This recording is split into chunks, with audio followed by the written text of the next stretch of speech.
Welcome to the Husk Guys Podcast. All right, what's up, everybody? It is August 6th. It is officially fall camp season. Husk Guys is here. I'm David. Andrew's joining us shortly. We've got a very special guest tonight.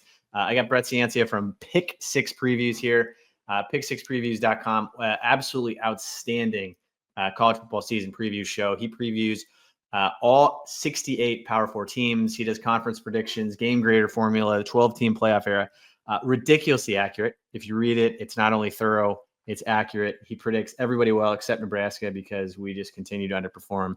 But we'll get into that as we go for it. But Brett, thanks again for joining us. You were on the show last year. Welcome back. David, thanks for having me back. I appreciate it. And, it was great to meet in person out there in Lincoln. I was down for the Colorado game. We'll discuss that later in the show. But, thanks for having me. It's a busy time of year. It's preview magazine season. The digital copies are going out. Another truckload of hard copy magazines is going out. But I'm excited to break down a wide open season. And I also want to congratulate Husker Nation on yet another offseason national title. I'm hearing dark horse playoff whispers, 10 wins. Good. So right on pace, right on schedule. It is. It's like clockwork. It's absolutely outstanding because you lived it. You went to the Colorado game, which it was unbelievable. I mean, that you were at the game. I was at the game. Andrew was at the game. An absolutely unbelievable atmosphere, unbelievable game that, most electric, like the Tommy Hill touchdown. I think were you on the sidelines for the Tommy Hill pick six?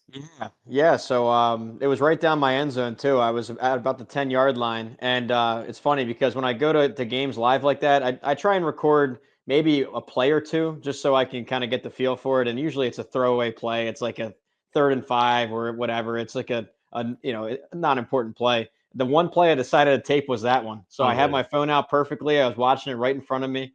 The phone was placed, but I was watching in real time. And oh my gosh, what a play, what a moment. It almost felt like a decade's worth of heartbreaks and anger and frustration was just released out of that stadium on that play. I think it was the loudest I'd ever heard a stadium. And I've been all over the place, but that was peak college football right there. It was, I would agree with that. And I've said a couple times, I've tweeted a few times, and Andrew's giving me trouble for this, but I was like, that was a top 5, probably top 10, maybe top 5 moment for me in Nebraska. I was with my kids. It was their first Nebraska game. I was so desperate for them to see a Nebraska win, to see a Nebraska game. Mm-hmm. And then I was so anxious going into it. You had the Dion factor, you had the Travis Hunter factor, you had the Shedeur factor, all of it in there. And then to go up 14 like that. And I was screaming. I was screaming as loud as I've screamed in a long time. I think the place was going absolutely nuts. Like, it was probably the loudest I'd heard it since Alex Henry kicked his game winner back against Colorado.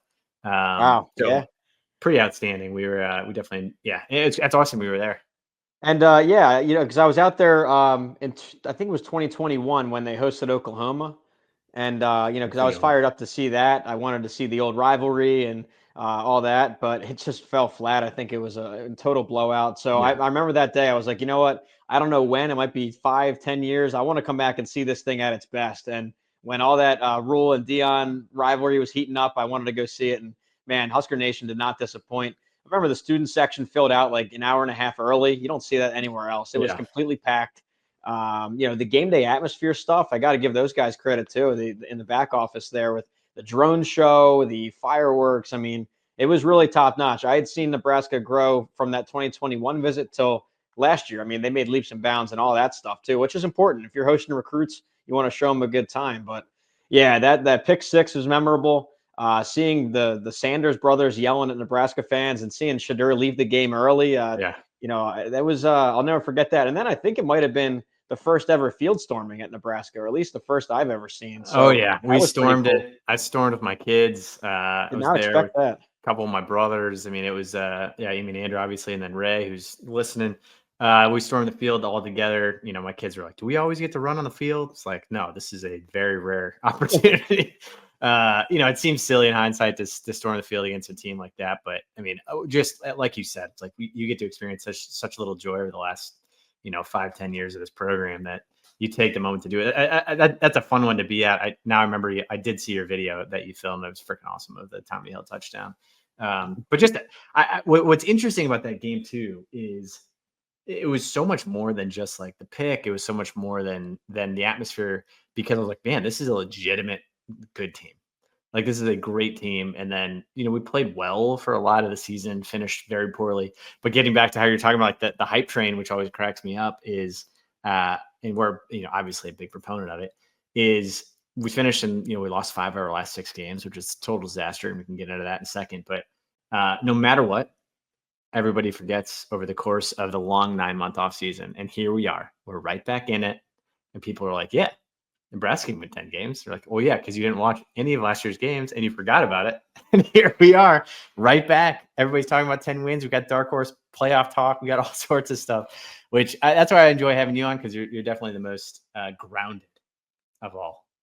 Yeah, well, your mind always goes back to the peak moments, like that first half against Colorado, and specifically the first half, because the second half got a little ugly there, a little boring, but they looked incredible in the first half. I mean, held Colorado to negative rushing yards.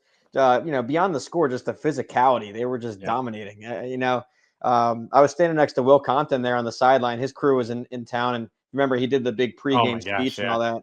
So he was amped. I mean, every play he's jumping up and down, and it was cool.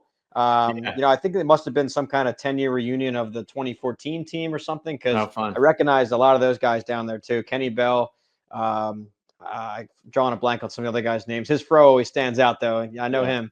But they were celebrating, going crazy down there. It was cool. So I'm glad I got to see it. But yeah, looking forward to this year. There's a lot to like. I know, it's a third year for Matt Rule. You expect a big boom in his third year. He's done it at Temple. He's done it at Baylor.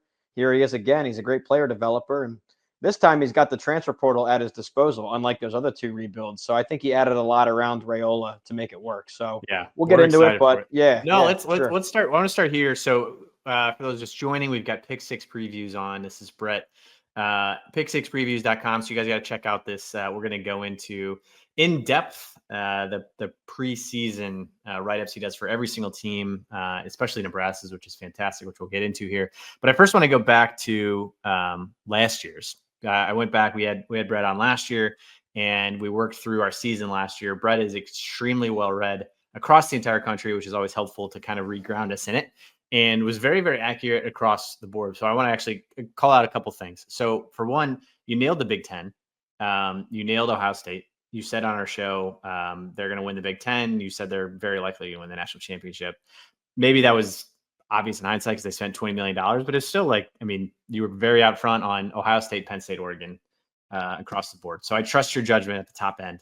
That was a very strong pick on your part. Congratulations. You nailed those. Yeah, so it's good there, but you know what? With every good pick, you have some that everyone misses on, and you had an Indiana surprise. You had, Arizona State and BYU from the Big 12. So there's just some that no matter what kind of research and numbers you try and back it up with, you're always going to have some outliers, and that's why we love college football. So you just want to try and find that gem, uncover the gem here for 2025. But thanks.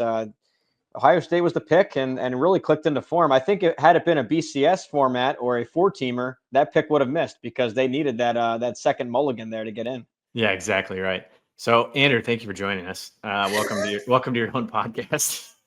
God, unbelievable. Thanks for having me, Brett. This is awesome. Thanks for having me, Andrew. Yeah, good to see you again. Idiot kid brother is here on the house. Andrew's here. Got in the way. I was in a different state this morning and everything, and things got in the way. But I'm home. I'm here. It's football season. It's great to hear your voice on so many different Husker podcasts and everything lately. Making the tour, that's why we love Nebraska. Is there's so much media coverage, and what that reflects is a fan appetite. You know what I mean? There's an appetite there for it. That's why there's so many shows, and I try and get on all of them. And shout out the Go Big Red cast that was on with them, and guys are awesome. Gary Sharp, Damon Benning, and Ravi Lula that's coming up. So yeah, just trying to make the rounds. There's so much good coverage out there. The writers, not even to speak of the great writers out there, media, radio, everything. So you guys do a great job covering it. Yeah, it's fun. I listen to all of them, which I often look at. I'm like, how did I just, I spent 20 hours listening to podcasts this week. Did I do anything else? I don't know. But let's give the Huskers what they want. So here's I went back and listened to last year's, and you are just guzzling the Kool-Aid, which was fantastic. We really appreciated. Had us starting, I think 8-1, and then finishing 8-4, which I thought would have been fantastic. And you were very, very like, I guess what I always feel like the need, especially with recurring guests, I feel the need to like apologize because I think we should have won the games that you said we were going to win, and we just don't. And but like, I feel like I've been talking to you for like 5 years, and we continue to not win the games that like we're supposed to win. The ones we screwed up last year, you had us beating Illinois, and we screwed that one up. We lost to UCLA, and that was like unthinkable. I don't even know how we did that. And then Indiana beat the living tar out of us. And so those were the 3 that we screwed up. But then you had us losing to Wisconsin, and we won that. So we flipped one of them. There you go. All the other ones, total mess. But I that's less on your ability to predict, and that's more on the fact that we just never do anything we're supposed to do. Well, some of those are total head scratchers. I think maybe the special teams hire might flip some of those close games. Some of those heartbreakers might start to flip the other way because, gave some wins away there. I think they left some W's on the board. I'm not even going to try and argue the Indiana. I totally missed Indiana. So did everybody else in this industry. They came out of nowhere and just steamrolled almost everybody. So I'll give you that one. The other ones I thought were winnable. I mean, the Illinois game, that was at least a coin toss, probably better than that in favor of Nebraska. I almost said Maryland. I know that was 2 years ago. It felt like so many of these November collapses. It's just like a recurring theme, but hopefully you're past that here in year 3 of the rule era. But I think I said 8-4 on the show last year, 6-6 final, so close, but at least we got you guys back to bowl season. Got to 7-6 though, if you count the bowl. So we're kind of one off. It was pretty close. I mean, we won. I give you the benefit of the doubt. It was close. But it was more so like your research was very thorough. Like it was a coin flip to Illinois, coin flip to UCLA. You were stronger on USC, which I felt like we should have won the USC game, but yeah, I don't know. We just fall apart in November, but good picks regardless. Okay, well, I'll take it. We'll see about this year. Let's see if you can hit that win total this time around. Let's talk this year. Let's shift it in. Andrew, you ready? Showtime, baby.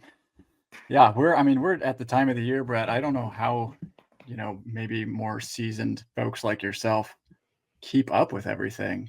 Because I'm consuming multiple hours per day of just Husker content, and there is so much going on out in the world of sports. But it's crazy right now. We're like only 3 weeks out. I mean, spring hits, and you're like, okay, it's going to be forever until Husker football. I have nothing to do with my life, and then summer, you're getting a little more excited, and then fall camp hits, and like there is just bam news left and right, and then you're just getting pelted, and like I can't drink it all in.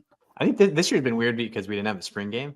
And I feel like without the spring game, we're like completely out of practice. And I even said like literally until 8 days ago, I was like, I don't even know who's on the roster.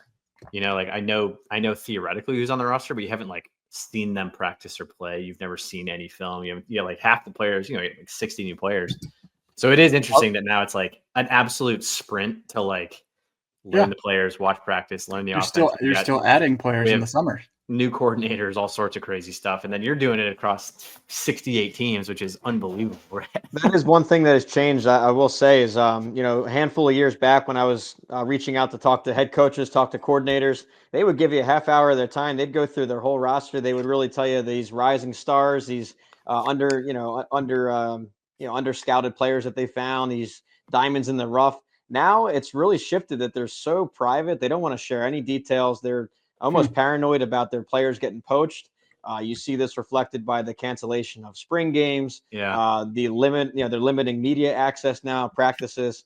So I got to say that even though it's my 14th year doing it and, fifth with the actual standalone magazine, it's been the hardest to get any kind of access this time around. And, I'd still do my research as much as I can, but the actual head coach interviews, that's really been scaled back, and that's on their side.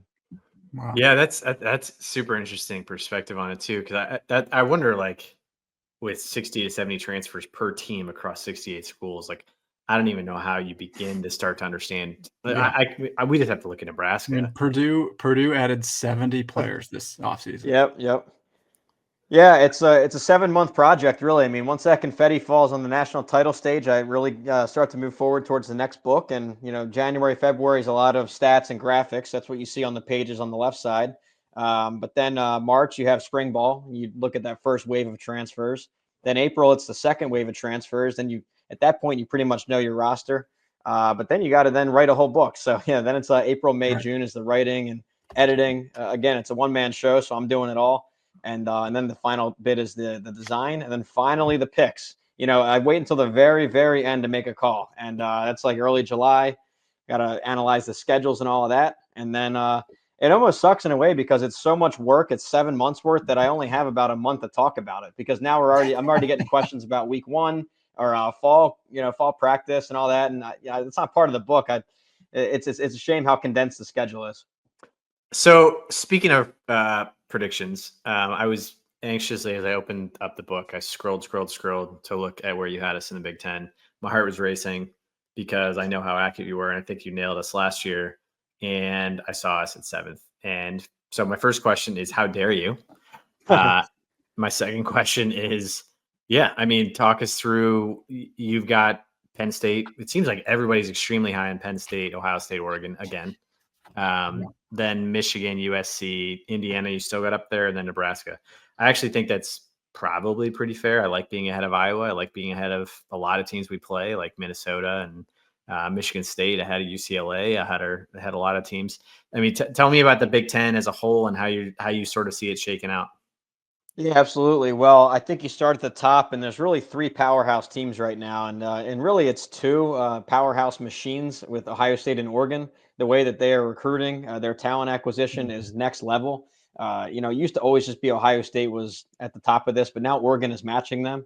If you break it down per player, not just the 24/7 sports like cumulative, but per player this cycle, Oregon was number 1 in high school recruiting and number 1 in transfers. It is a new caliber of player going up to Oregon. Now, I don't think that clicks immediately. I wrote there in the book, they're my pick for the national title next year, 2026. But I still see a playoff team. And you know how long the season is. Maybe they grow into form ahead of schedule. But long story short, I see Ohio State and Oregon as your recruiting powers. And with Penn State, I see a really veteran team. I see a lot of guys that could have gone pro as mid to maybe late NFL draft picks. But they returned. Almost all of them are back in state college. So really veteran team. They were in the Final Four last year. Strong track record the last handful of years. Great coordinators with Andy Kotelnicki, and they stole Jim Knowles from Ohio State. So they're really the total package for me this year, Penn State. I have Penn State winning it, Ohio State 2, Oregon 3, and those are my 3 playoff teams from the league. Okay. And then as you look at it then, are you clumping it together then? Because it looks like you've got Michigan, USC tied at 4th, and Indiana, Nebraska, then Washington, Illinois tied. Like, is that kind of like do you have like can Michigan, do you have like Michigan, USC could potentially be in that top 3, or is it like those 3 are so far in a caliber of their own, and then it's I would draw a fence right there. Those 3 are in their own class right now for 2025. They're just super rosters, whatever term you want to use. Everything else behind them, they have serious questions. And I would group together this Michigan, USC, Indiana, Nebraska as your ranked, top 25 caliber teams. Thank you for including us. Yeah, well, I've got Nebraska 26, but for this, I'll throw you in there. I got a little Kool-Aid flowing. Not to win. But I see that this tier of teams, they're solid. They recruit well. With Indiana's example, I guess they got a lot of transfers in, but the other 3 are great recruiters. They're coming off winning seasons. And Michigan has the defense. I think USC with Lincoln Riley will have the offense. Indiana, I don't think Indiana is going to fall completely off. It's just not going to be your normal, 1990s or 2000s Indiana that's going 2-10. I think they have a little bit of staying power, not playoff caliber, but there's enough roster talent that they're still a legit ranked team. And then with Nebraska, I like their trend. I mean, it's improving each year under Matt Rule. If you were looking at my game grader formula, that's my number 1 formula. They were 8th last year in the Big Ten. So moving up a spot, and I think that's due to a lot of returning production on offense, second-year quarterback, 5-star quarterback there with Raiola. And then I really like what they added around him. That's the key, is they really beefed up the offensive line with 2 key transfers. They both made my all-transfer team with Spindler and Pritchett. And it must be a deep line if Pritchett's not even getting first-team snaps. I saw that come through, and who knows, it might just be a practice grouping, but kind of reads to the depth a little bit there. So I like what I see from the line. And then at receiver, I think you needed some help there, and you stole 2 Power 4 starters. You got Dane Key coming from Kentucky, and Isaiah Hunter, the number 1 from Cal. So I think you have a second-year quarterback and now some better stuff around him to work with. So I like that. I like Holgerson in the second year. The more I keep talking, I'm going to move them up the ladder a little bit. But no, I think they certainly belong in this, 15th through 30th range if you're ranking them. Appreciate it. Yeah. And so as I'm looking through a lot of your rankings here, all Big Ten offense, you've got Henry Lutovsky in the second team, Dane Key in the third team. I think that's, those are definitely two standouts we're expecting a lot from. And you mentioned the transfers that we expected to have a lot come in from, which is great. Unit ranks wise, I thought this was pretty interesting to look at. QB 7th, running back. So this is in the conference for those not watching. You got quarterback unit rank at 7th, running back at 11th. I'm going to circle back on that. Wide receiver at 5th, offensive line at 5th, D line at 7th, linebacker group at 8th, DBs at 8th. Talk me through kind of those rankings themselves.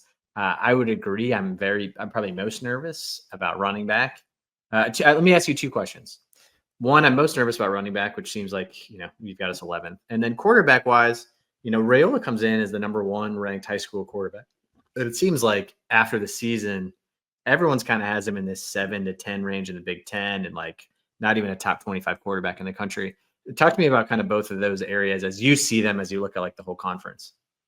I'll say that this unit rankings grid is one of the hardest things to put together in a preview magazine. It really is tough. And these numbers sound bad, but you're in a mega conference here, 18 teams. So yeah, it's a tough exercise. I'd encourage you guys to try to go through. But yeah, looking at Raiola, look, I was impressed at times too. He definitely has the arm for it. He's got the elusiveness in the pocket to extend plays. But and I think we grade true freshmen pretty hard. We should be a little more lenient. It's hard for an 18-year-old to take over a Power 4 program like that. But looking at the numbers, yeah, he placed 10th in the conference last year in QB rating, 13 touchdowns, 11 picks, so almost even there. But yeah, I think you'll see a second-year growth. That's why I have him moving up from 10th up to that 7th range. And the guys ahead of him, they've been around a bit more. They're maybe a bit more proven. You got Drew Aller up there. I do like Mendoza coming over from Cal to take over at Indiana. You got 5 stars galore at Oregon and Ohio State. So yeah, it's a tough exercise, but I'd like him in that upper tier. It's all about how much he can gain in the second season. Yeah, it'll be very interesting. I think we're all very optimistic for him. I think it's almost this similar to Nico at Tennessee, where like once you see a full season, you see the flaws and you see the positives and negatives, but like I feel like people are almost higher on like an Arch Manning who hasn't played at all, and you're like, you're kind of like, shouldn't you be anchoring more on Raiola, who has thrown for thousands of yards and started 12 games, as opposed to a kid who didn't play. And the Steve Spurrier line on Arch Manning was like, he couldn't beat out a 6th rounder. So why are we so confident he's going to be, a Heisman winner? Yeah, that's crazy. But I think it's interesting because you just don't know. You're assuming he's going to be Peyton Manning, and you don't know. And we kind of know what Raiola is, but he is 18 turning 19. He's young. Yeah.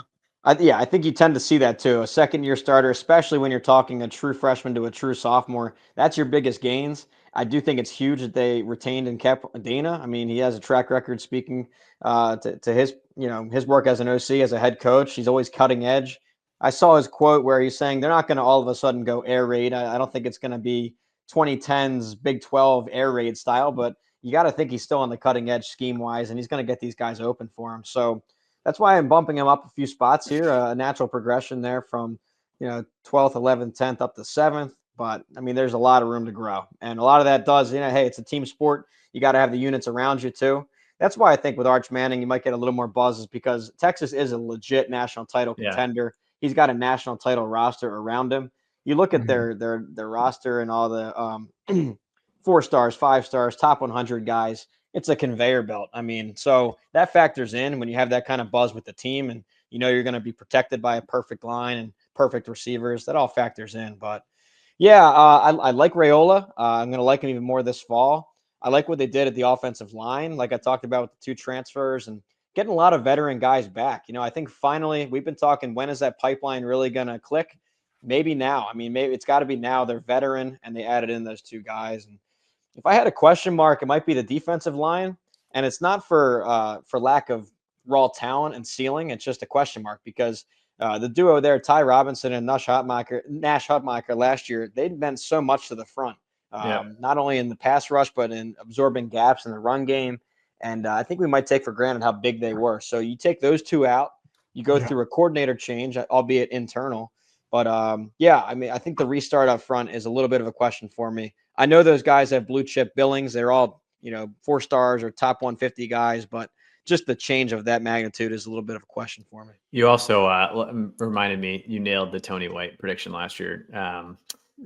We asked you if Tony White was going to be here this year, and you're like, no, he's probably not going to be here. It's like, yeah, that's probably right. Yeah, well, it was a win that they got him for 24. I remember after 23, I think it was UCLA opened up. That's his alma mater. We were thinking he might go, but to get him back was crucial just to continue the development. And you know what? The stats fell a little bit, but sometimes it's bigger than stats. If you watch Nebraska play, just their intensity, their physicality is finally back. I mean, that had been gone for so long. I mean, the whole Riley era, most of the Frost era.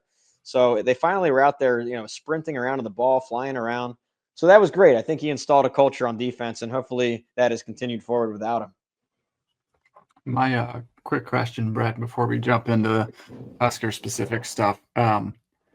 So I like to look back in order to look forward. So I'm looking back at, Dana Holgerson's offensive coordinator stats, and they are just eye-popping from 2007 to 2010. His national rankings in points per game were 7th, 10th, 2nd, 3rd. His yards per game were 2nd, 1st, and 3rd.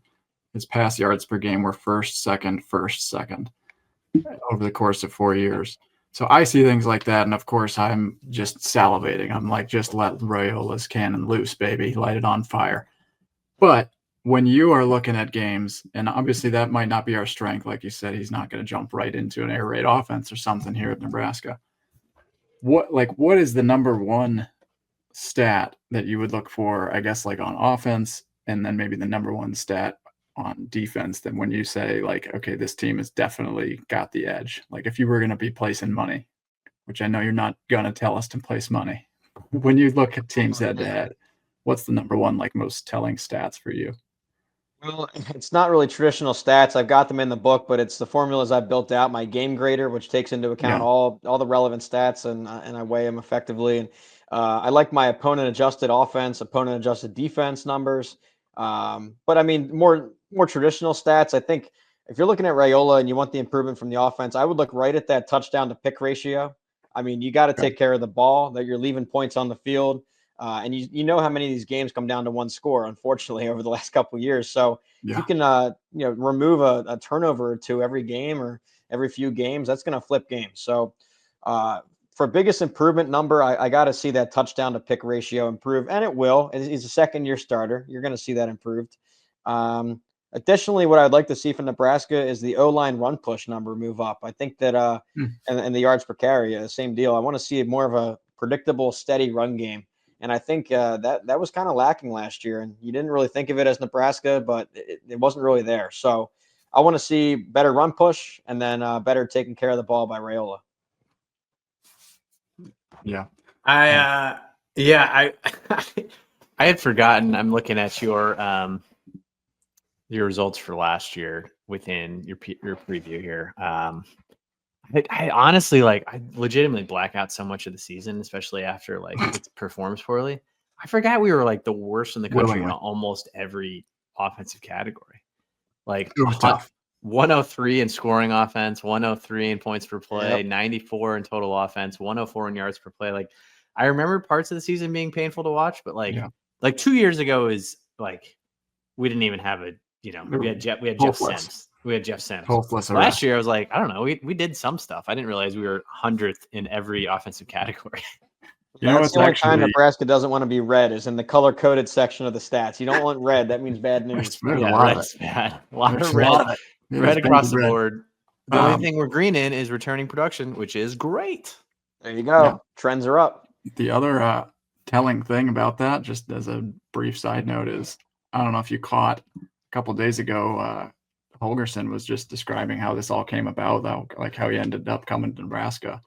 And we actually wanted him after the 2023 season. Rule was ready to make him an offer, and he basically did. Called him up, and he was like, I'm just not ready. So the reason he joined midway through the season is because the courtship had already started, and Rule said Satterfield got 1 year basically. So he let him go until Holgerson was ready. So the writing was already on the wall, and then we ended up, 103rd in scoring offense. You had us at, Brett. You had us at 103rd in points per play at 0.35, 94th total offense, 104th in yards per play. We don't need to focus on it. Let's move on to 2025. I just didn't know we weren't top 100 in anything. It's like, you ask what category we should move up in. Like, how about literally any of them? Yeah, all the above. But you notice his first game when he was the full-time coordinator was that 44-point explosion against Wisconsin. So we're back. Something to build off. Yeah. Let's talk. Should we talk the next season? Let's get into it, baby. Okay. Let's try and predict the future. Brett, you were good last year. Very, very close. And if we hadn't screwed it up, we would have been 8-4. Let's kick things off. We're playing Cincinnati. Yeah. In Arrowhead. Yeah. On Thursday night to kick things off. How do you feel about Cincinnati? And Brett, before you get into it, I want you to give us every single game. I want a reason why Nebraska could win the game. We need. I'll give you the Kool-Aid spin. Yeah, for sure. Well, I don't think you need much Kool-Aid in the opener. I really like Nebraska in the opener. With Cincinnati, you have a middle-tier Big 12 team, and at media days, Scott Satterfield was saying it's his deepest team yet, and that might be true, but that's all relative. I think that there's a lot of advantages for Nebraska. They have the talent advantage in almost every position group. I see Nebraska covering that 6.5 spread and winning. And, it must be a little nerve-wracking, though, because Nebraska seems to always be in this season kickoff spot with the whole nation watching. I mean, it's the only Power 4 game that night, I believe. So big pressure moment there for Raiola playing in his, in Mahomes' stadium. I know that'll get covered a million times. You're going to see that 100 times on the broadcast. But, no, I think Nebraska wins here and covers the 6.5. You've got them 9th in the Big 12, which I like. I wish you had them 16th. But 9th is like – 9th gives me anxiety. Yeah, and a little bit, but I think that it's going to be a good test for that new defensive line I was telling you about. The younger guys at Nebraska going up against a pretty veteran and highly rated offensive line for Cincinnati. So you'll learn a little bit about it. It's still one of the weaker opponents on the roster for Nebraska this year. But okay. I'm going to go with it. I'm anxious about it only because I'm anxious about every opening game. Exactly as you said, we've been broken and shattered to pieces in Ireland. We're broken. I think Frost lost every single. We have lost heartbreakers around the world. Frost lost every season opener. I think his entire 5 years. He lost everything. That guy stinks. R.I.P. We're 10-35 in one-score games since 2018, as you touched on in the book, Brett. That's enough of that. You're saying this is not a one-score game, though. Well, I think they're going to win by more than that 6.5. So I think they win by double digits, and hopefully that brings them forward into the top 25 buzz. We're 1-0, baby. 1-0. Akron. Go goodbye, Akron. Well, it's going to be a tough one. No, I got you here. I think it's a win against Akron and a win against Houston Christian there. I see a 3-0 start. You don't have to leave Lincoln. There's no funny business there. Any kind of weird road game. I think those are 2 wins there. So we're 3-0. 3-0. Yeah. 3-0. Houston Christian has a CVS attached to one of their end zones almost. That's not a joke. Great. High school stadium. All right, 3-0 headed to Michigan. You've got Michigan ranked pretty high, and I read your preview. You're higher on Michigan than most. Let's talk about Michigan. Yeah, well, in this game, this is going to be pivotal. I mean, one of those swing games that might determine if this is really a special season or still a building block, but maybe not anything. 10-winner playoff season. But I'm going to go Michigan here. I have them higher rated. I got them 18th in the country, and there's some reasons for that. Their defense is stout again. They do recruit at a great clip. They're always in that top 10, top 15 range.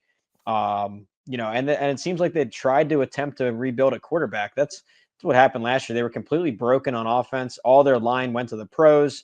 J.J. McCarthy was gone. They had nothing to backfill, and that offense was terrible. So I think they addressed that by signing the number 1 quarterback in the country, Bryce Underwood.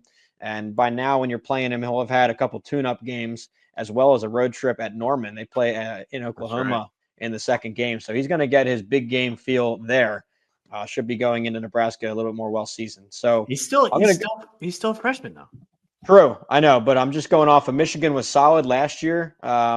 Terrible offense. So I'm just saying if you add anything at all to that offense, you got a complete team. So that's the pick. But then for the optimist angle, the Kool-Aid spin, Yeah, hit me. we'll say what you just said. I mean, he's an 18-year-old true freshman. He did not look that great in the spring game. I mean, there were some mixed results from spring ball, which now has become kind of a propaganda machine. And if it's even half negative, that's a bad sign from spring. So Right. there was a lot of mixed messaging from there. They went out actually and signed a guy from South Carolina. I'm drawing a blank on the name. It was a former starter, kind of a career transfer guy, but basically that signaled that they wanted some insurance. I viewed that as an insurance policy. Yeah. Jake Garcia, I believe is his name. So Wow. that's the Kool-Aid spin, is that maybe this freshman quarterback doesn't pan out, or he's not what he's billed as, and then there's still that broken offense that they were last year. So Yeah, I guess there I'm you just go. hanging on. I would agree. I think Michigan's gonna be extremely tough, and I think Michigan and Penn State are kind of the two everybody's got circled as probably the toughest games. But I look at him. I look at him being a freshman. I look at Sharon Moore being 5-5 in his first season, and just not that good. And that was a Harbaugh team that he built to perfection. And he had all, a very senior laden team, great running back, great quarterback, like all future NFL guys that I feel like we're hanging on to that 23 team. And the optimist in me is like, I don't know, maybe they don't reclaim it and they stay at this 5-5 clip and they're just not that good.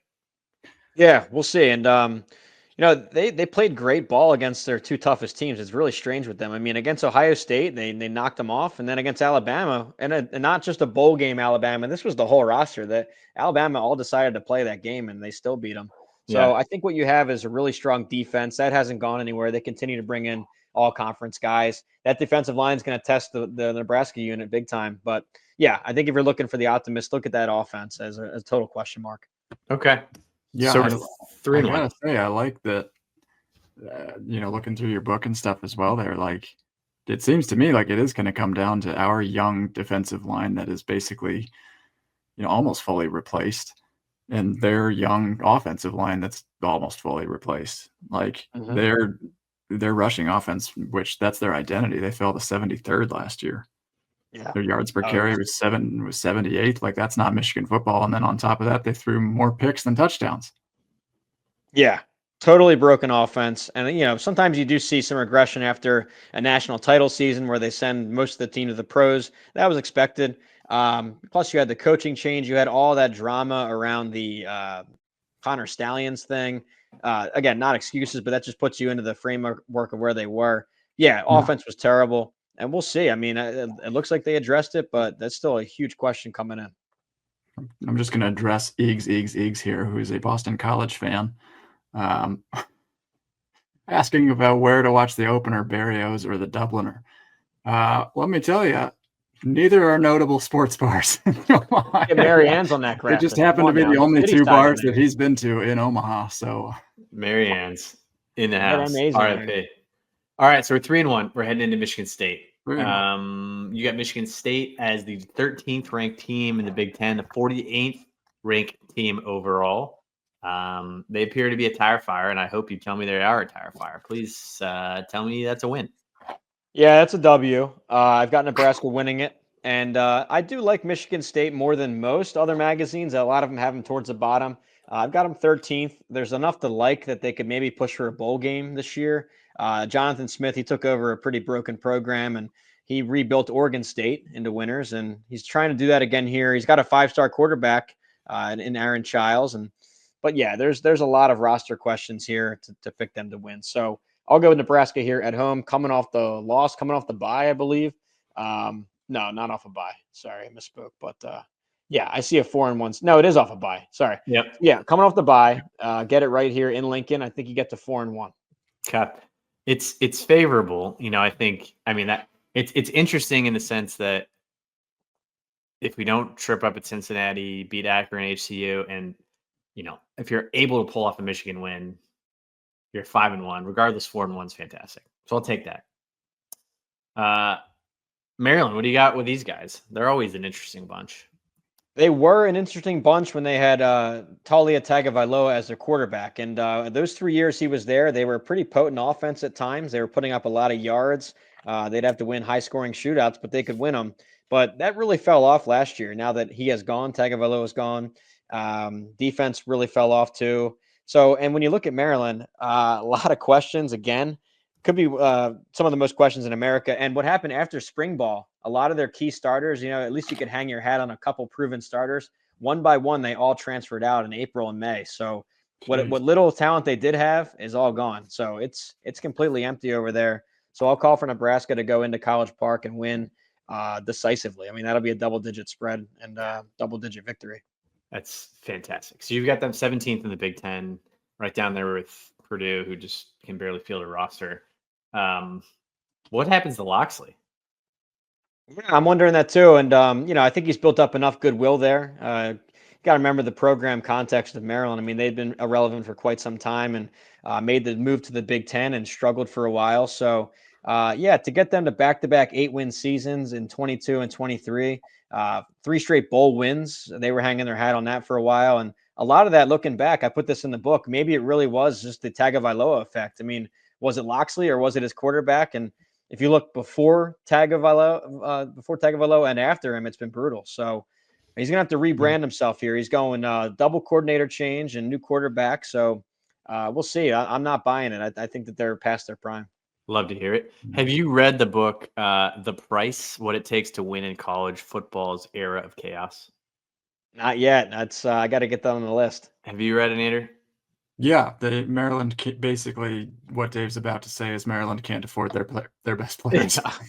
That would explain them all leaving. It's a pretty wild book, and you should read it because you're a college football fan. Anybody who's listening should read it too. It's called The Price. It's by Armin Katay and What It Takes to Win in College Football's Era of Chaos. It was written written? What is it, January? Or was it this year or last year? Now I forget. But 2 years ago. It was right after the Harbaugh win. Yeah, so 2 years ago. Yeah. But it was weird to read, Brett, because it was like literally talking about stuff that happened like 3 weeks ago. It was like, right. And then Harbaugh won this game. I was like, wait, that just happened. How come I'm reading this in a book? But anyway, they really went in depth to the NIL kind of chaos and what was happening. And they spent a ton of time with Maryland. And they talked about how basically Talia had the program like, I don't even know what the right word is. Like held them hostage. Yeah, there it is. Held them hostage. Like would walk in before games and say, "I need like $200,000." Yeah. Well, like specifically their bowl game. Jeez, wow, it was crazy. It was like, okay. I didn't know any of that. That that maybe speaks to some of that locker room. I mean, if you look at him without him on the roster, Loxley's 7-17 overall, 2-16 in the Big Ten. I mean, that's and I think that was some of like the leverage I think he had was like, I want, I think the book said he asked for like $250,000 or he wasn't going to play in the bowl game. And they were like, well, yeah, we got to give it to him or else like the program falls apart type thing. Yeah, it's brutal. Wow. Which who knows how much is happening across the country and why Loxley felt comfortable sharing that. But he did share a lot of that type of stuff of like, we don't have the money to be able to pay guys, $250,000 to play in a bowl game. Or whatever that number was, but it was a lot, and there was multiple players that walked in there. But anyway, that was my Maryland story. Loxley was in there a lot, and his second story was how he because he coached with Saban, and they said this in the book how he the night after Saban won the national championship and Loxley was on staff, they went out and celebrated the national championship. Woke up the next morning, and they had like an 8 a.m. meeting with Saban, and he was pissed because some of the plays they'd called didn't work like the night before, and they were behind in recruiting and all that stuff. And he's like, I quit the next day. Like I can't deal with this. Like we just won the national championship and we're getting like, our butts chewed out. I believe it though. When you hear him talk, it's crazy. It's just a different mindset, but the process. Anyway, that's all the Maryland info I've got is more juice and gossip. Let's talk Minnesota. So Minnesota, I'm going to say it's one that everyone chalks up as an instant win when they look at it, despite the fact that Minnesota routinely beats us. And it's unbelievably frustrating because PJ Fleck drives all of us absolutely bananas. But they are routinely a challenging team. It's always a cold, weird game that comes up in the middle end part of the year. Yeah. They're sneaky strong. They're good on the offensive line. You've got them ranked 11th. What do you think of PJ Fleck in his 1,000,000th year there? Like, what do you think of Minnesota? Yeah, well, I think you stole a little bit of my point there, and I agree with you. I mean, it is kind of one of those trap games, and I've got this chalked up as a loss for Nebraska. When you're going through, it's – oh, no, Andrew's not liking it. The hat's off. but here's why. I mean, you're looking at this, you're wondering where's that surprise game going to come. I think that Nebraska is going to be really up for Northwestern at home, against Iowa at home. I like those matchups, but I think you're going to be in a little trap situation here. And Minnesota is always tough. They're physical. It's a Friday night game. It's coming off a short travel week for Nebraska, back-to-back road games. All those little factors are in there, but basically, you had to find one of these disappointing traps, and I think that might just be this Minnesota game. Yeah, I don't. It's one that everybody's sort of, the people who are jumping to 10-2, which I am as well. You skip over that one. You look at Michigan, you look at Penn State. You spend a lot of time on those two. For whatever reason, these guys have just been continually like always meet our match there. And now I'm trying to look up their Wikipedia here, but yeah, it's one I'm nervous about. I mean, they owned the Frost era for sure. Yeah, 4-0 against Frost, and a couple of those were down. Or actually, it was a 4-1, or did he beat him in the first year? I think it might be 4-1 against Frost.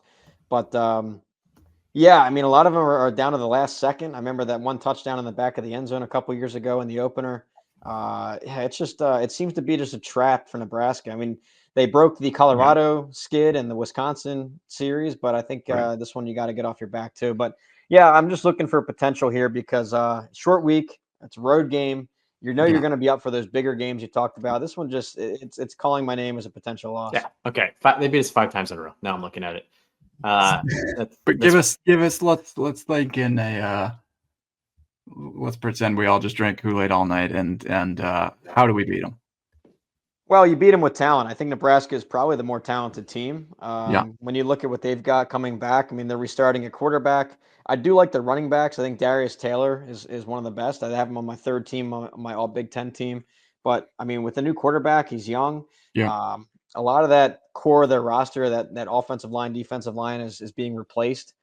These are not just 1-year starters, but 3-4-year starters gone with Ursery, Carroll, Cooper.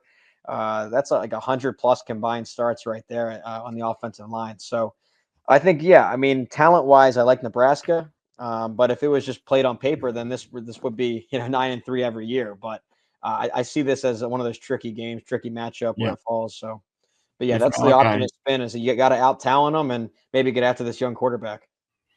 If Malachi Coleman has one catch against us, I'm going to scream. Oh my God, I forgot he was out there. That's a mess. I think they hinted at too. I figured out he was the highest paid player last year. And did you see that, Andrew? No way. They said there was some comment and during the presser where they're talking a rule about roster management. No. I don't think it was highest, but it was. He basically said our highest paid player. He said our highest paid. No, but he said our highest paid player didn't even play, which was Malachi Coleman. Oh, he said that. Oh my God. He's like our highest. He's basically what you guys don't appreciate about NIL is it doesn't. Our highest paid player didn't even contribute for us, and so you have to build a roster, and it's very hard and challenging and all that. But anyway, I forgot he was up there. That's once they leave the program, I just black them out. I'm they don't they don't play anymore. Okay. Not gonna play for us anymore. We went on talent. They've got a young quarterback that doesn't sound like he has. We know much about him, so I'm sure he won't look like a Heisman candidate against us or anything. It's not your typical Minnesota. When you think Minnesota's at its peak, it's when they have this 6-year quarterback who's 25 and they have a very veteran offensive line and they're just older than you and they don't make mistakes. This is not that. I mean, you got a brand new quarterback, a younger offensive line.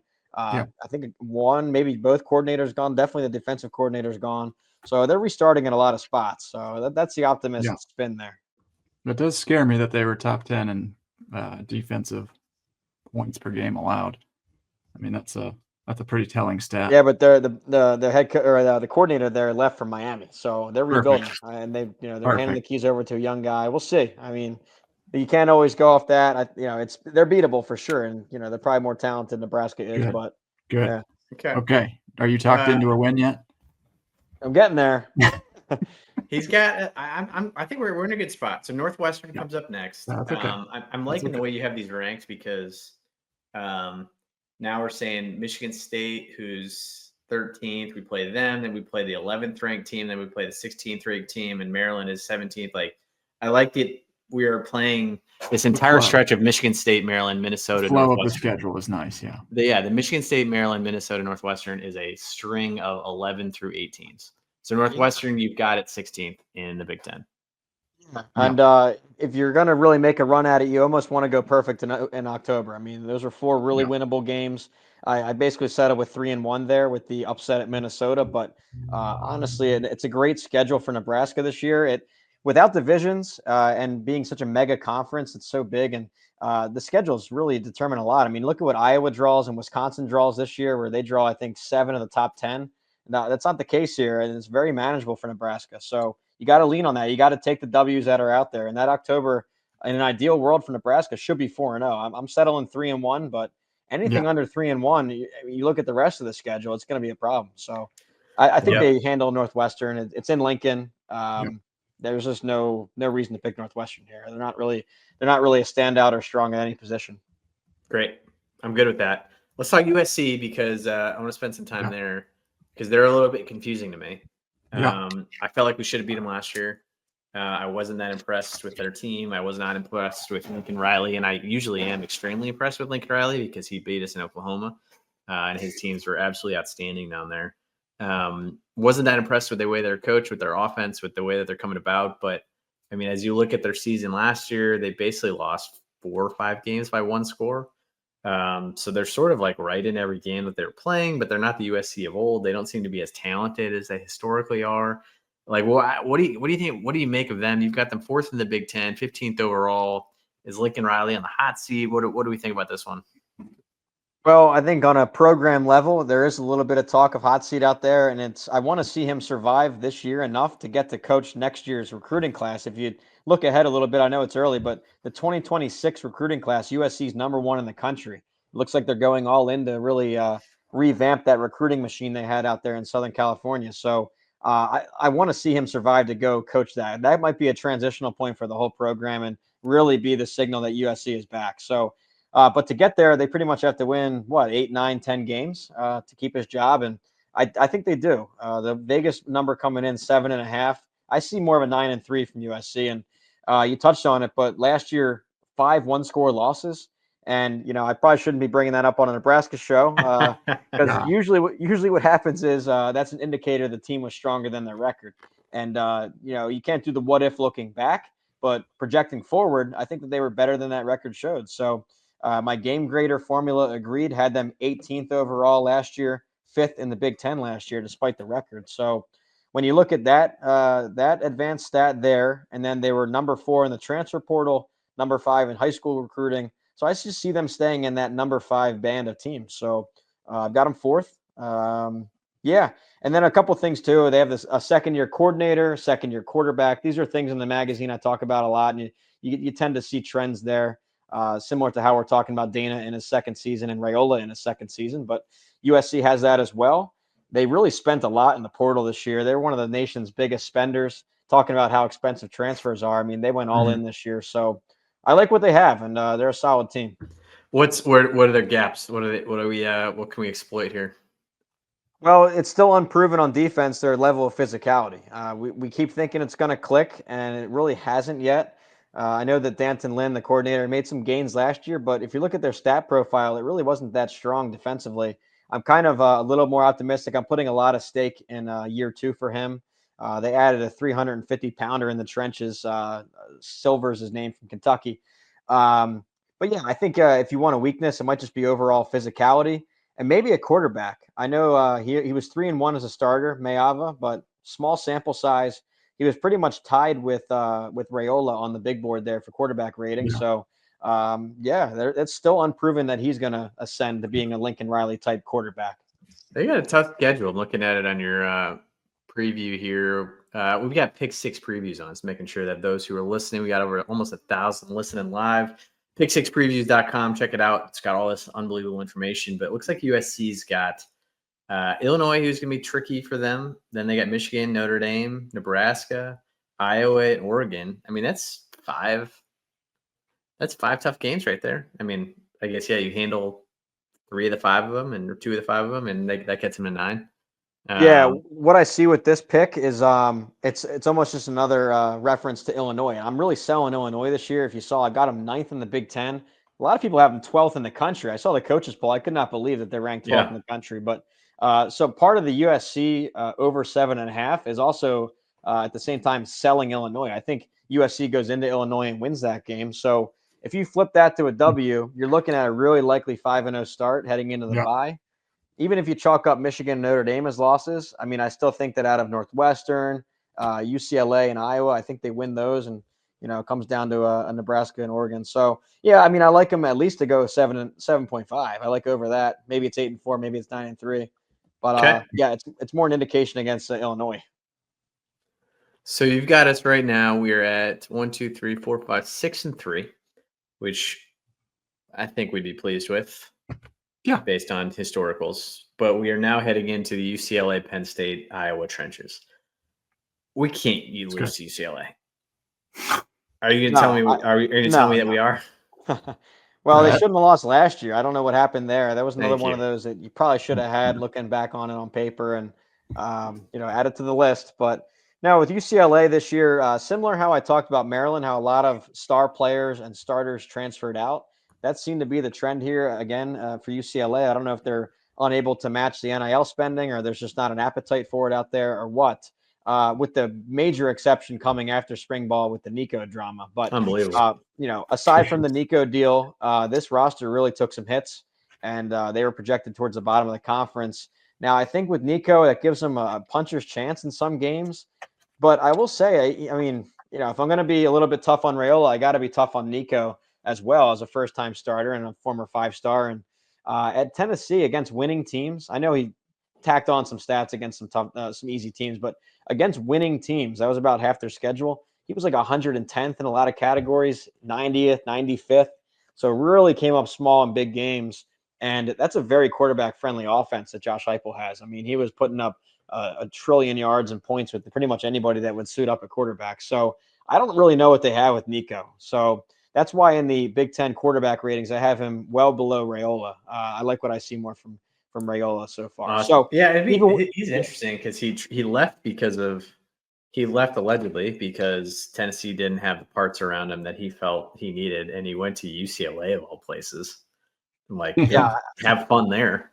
Yeah, right. And even at Tennessee, I mean, you could argue maybe they're restarting at some positions on offense, but one of the best defenses in the country backing you up there. So, I mean, he was going to be in a lot of competitive games on the defense alone. Just standing on the sidelines, Tennessee was a better team than UCLA. So, yeah, a questionable move there. I don't think it's enough to flip this to a toss-up or a loss for Nebraska. So I'll go W for Nebraska. Good. Love that. All right, so we're up to 7-3. Heading to Penn State. I don't imagine you're feeling very good about this one.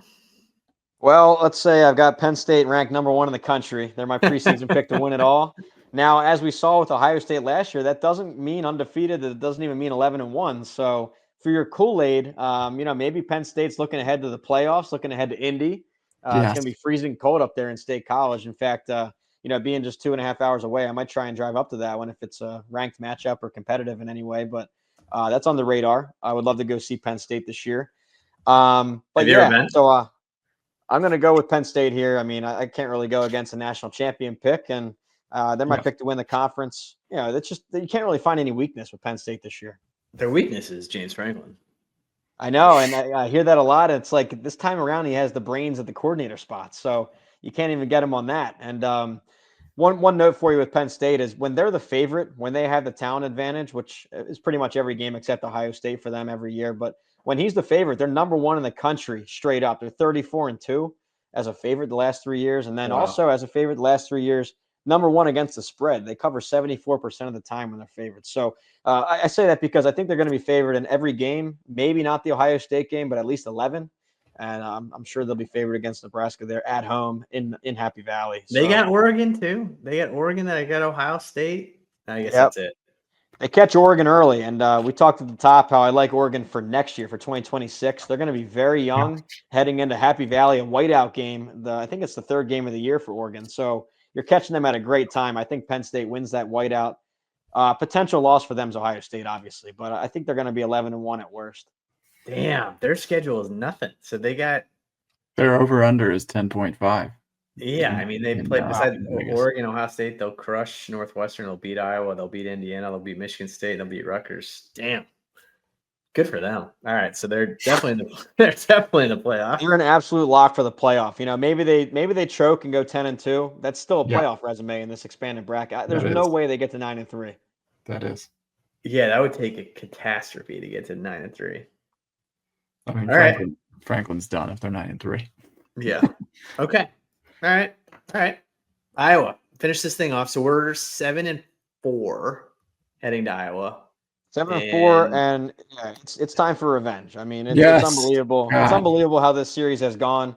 And I just feel like, if you're not following it close enough, like you must just. It's like a recurring episode every year when you play Iowa. This year was like a character of it. It was like almost unbelievable. What was it? A 10-0 lead late in the game. Zero first downs, Brett.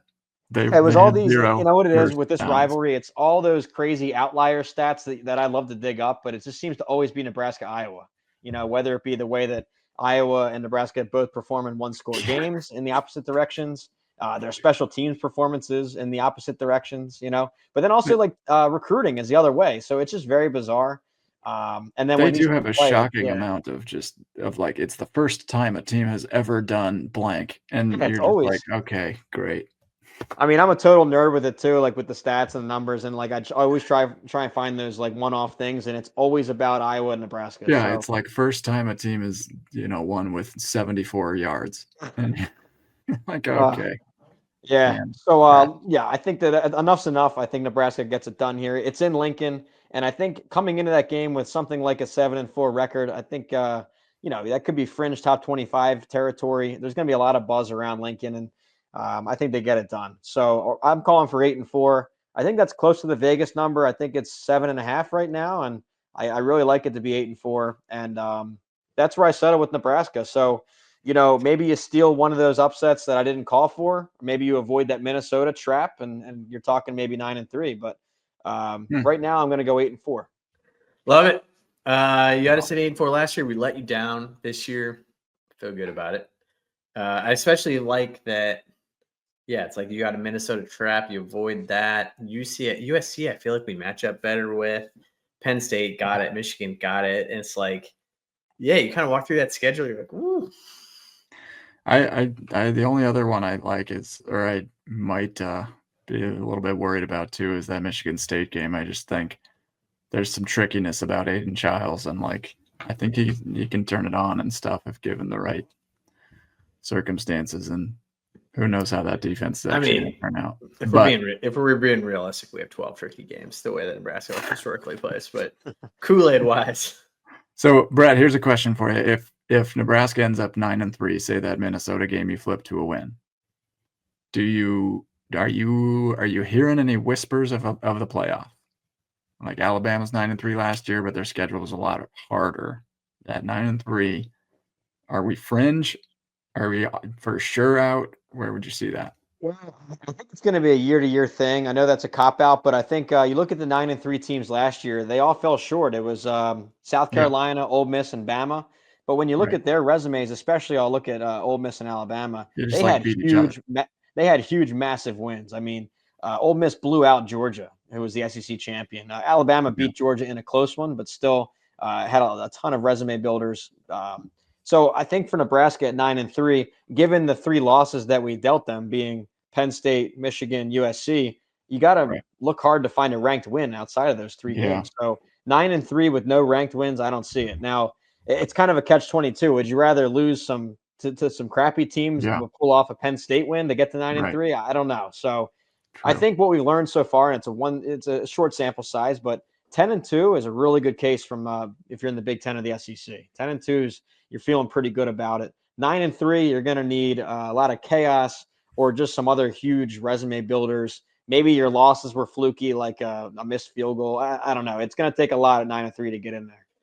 Yeah. What I said this last year, and I'll say it again, of what would be awesome is just to be playing meaningful football into October and November, which we historically don't do. And I think that's possible here with, if you start So basically, you've got us losing this Minnesota game, but if you don't lose that, you're 7-1. That's meaningful football knocking on the door of a playoff. That's regardless of. Well, here's the keg stand of Kool-Aid for you. I mean, if you go 3-0 to start, right? Yes. And then against Michigan, if that offense is still broken, I think you can get to 4-0. You got a bye week. Wow. You're going to out-talent Michigan State. You're going to out-talent Maryland. You're going to Keep out-talent Minnesota. Keep You're going. going to out-talent Northwestern. Keep going. So then you're talking about, what is that there? That's an 8-0 heading into 19-0 by my count. That's 8-0 against USC coming to Lincoln. And if that's the case, I might have to fly out there and see you guys. Come to your tailgate, your amazing Omaha Steaks tailgate again. Because that was a great time. And I can't even imagine that place 8-0 in November. So there it is. I just did a whole keg stand of Kool-Aid. I'm ready for it. I can't wait to keep the season on. Yeah, I mean, it's coming out of our pores. 10 straight years I've looked at the schedule and been like, yeah, we should win all these games. This is the year, baby. Brett, can I hit you with some over-unders on win totals for the Big Ten? Sure. Some of our other, I'm just going to have you say over-under, and if it's a shocking, like I disagree, we'll maybe open it up, but just give me a minute here. And I'm not using this as betting advice, but I am. Let's use underdog. So Illinois 7.5 over under. You know, it's like I'm selling Illinois, but that number's lower than I thought it would be. I'm just gonna stick to my guns on selling them. I'll go under that. I mean, I thought it'd be more like the way that people are hyping them. I thought you were gonna say 9.5. The way that people have them in their top 10. Yeah. So actually, that kind of proves my point on Illinois. Imagine ranking a team 12th in the country, like the coaches poll just did, and their win total is 7.5. Right, and then give us the break. That's the same as Nebraska's. So looking at their schedule real quick, Western Illinois is a W, Western Michigan's a W. I think they'll go 2-1 in the non-con. They could lose at Duke. I think they'll lose to Indiana, lose to USC, lose to Ohio State. So that's at 4 losses now. They'll lose at Washington. That's 5. I see 7-5, guys. Wow. I'm going to go 7-5. Wow. They're minus 175 right now to go over, but that's, public getting hyped up on them. But here's some other interesting ones that stood out to me. Wisconsin, over under 5.5. Ooh. Yeah, well, I'm going under that. I have them. I have them missing bowl season. Yeah. Who would have thought that? I mean, my entire life as a college football fan and then writer and everything, they've been in a bowl game every single time until last year and came up short. But now the schedule really heats up. This is more a testament to their schedule. It's a horrible schedule. Yeah. Let me look real quick. I think they draw 7 of the Big Ten's top 10. And if you already think that they're below that tier, I think that they're like a middle to lower tier team. You're not going to pull most of those upsets anyway. So, it's bad news when Barry Alvarez has some negative quotes publicly about what's going on over there. So they're restarting on offense. That's also a concern. When you move from an air raid to more of a traditional running attack, I mean, you guys know this going through from Solich to Callahan, then back. It's like the Michael Scott snip, snap, snip, snap. It's just never ending. But, they're going back again. They're flipping it back to being the run-heavy Wisconsin. And I don't know. It's just too much change and too hard of a schedule. I'm going to go 5-7 for them. Yeah, they've got Alabama, Ohio State, Michigan, Oregon, Washington, Indiana. Forget it. Toast. I think Fickle's toast, man. This is the end, which is crazy. All right, here's my last one, and it's going to be a 3-pack. So Iowa, Minnesota, and USC, their line is 7.5 wins for all of them. Which one is most likely to go over? Yeah, I like USC there. We talked a little bit about it, and I think they're going to start out 5-0. I really do. I think that if you look at their non-conference right away, you got Missouri State. That's an FCS, now FBS transitional team. Georgia Southern from the Sun Belt. That's 2-0. Purdue, 3-0.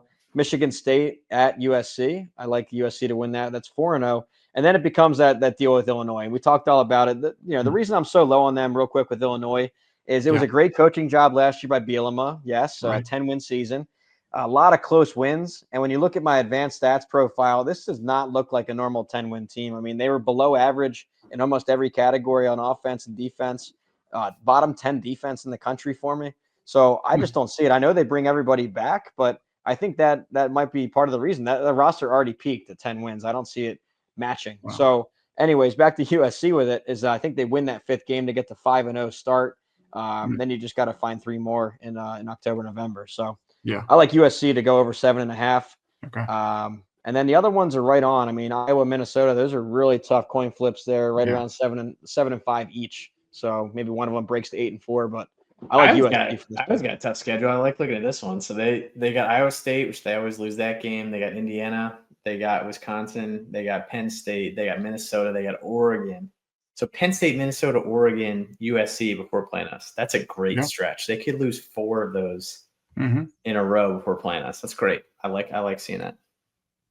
Yeah, that warms my heart. Sure. Brett, we appreciate you having you on, man. I know it's super late for you. Thank you always for coming on the pod. Great to chat. Love your in depth. For those still listening, we had 1,100 of you guys joining. We appreciate you coming on. It's pick6previews.com. This is the best college football magazine out there. Most accurate. Hopefully it's accurate this year. We go 8 and 4 or better. Check out pick6previews.com. Brett, thanks for coming on, man. Yeah, thanks a ton for the praise for the magazine. Thanks for having me. And great getting out to Lincoln last year and getting to meet so many of you fans, and obviously the Husk guys and Go Big Red Cast and everybody. But good luck this fall. Maybe our paths will cross at a game. Hopefully so. But good luck, Nebraska. Thanks for having me on. Thanks, Brett.